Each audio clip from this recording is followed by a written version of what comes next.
In this mini video, we're going to be looking at the synapsis of chromosomes in meiosis using Angus beef cattle as a reference. We want to know if Mr. Ribeye and Miss Sirloin have any chromosomal abnormalities before mating the two. Each cow has 2 chromosomes where the dot represents the centromere. Mrs. Sirloin has the chromosomes MLI centromere JKHG and GHI centromere JKLM. When the second chromosome is flipped and lined up, we can easily see that she has a pericentric inversion, which is an inversion that includes the centromere, unlike pericentric inversion, which does not. When drawing the chromosomal pathway, we see the first chromosome bubbles out to house the inversion loop. Further data from the prompt indicated a single crossover at the J and K locus region.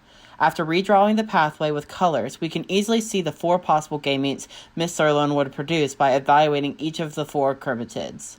The gametes produced by Miss Sirloin would be MLI centromere JKHG, MLI centromere JKLM, MLKJ centromere IHG, and GHKJ centromere IHG. Now, which of these gametes are viable? A viable gamete has all loci with no deletions, duplications, or missing centromeres. A gamete that contains these would be considered non-viable. Looking at Miss Sirloin's gametes, 2 of them are non-viable because 2 of them have duplications of either the LM or GH loci.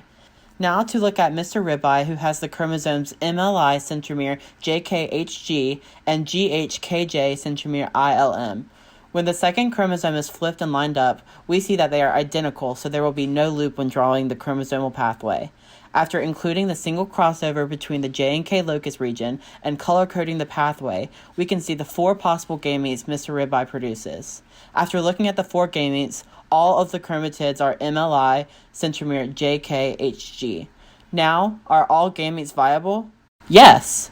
These gametes contain all loci and do not have any deletions, duplications, or missing centromeres. With this information in mind, does Mrs. Sirloin or Mr. Ribeye have the better fitness? Mr. Ribeye, because his possible gametes had all loci and no deletions, duplications, or missing centromeres when compared to Miss Sirloin, who had 2 duplications and missing loci. Here are my references. Thank you for listening, and I hope you learned more about the synapsis of chromosomes in meiosis.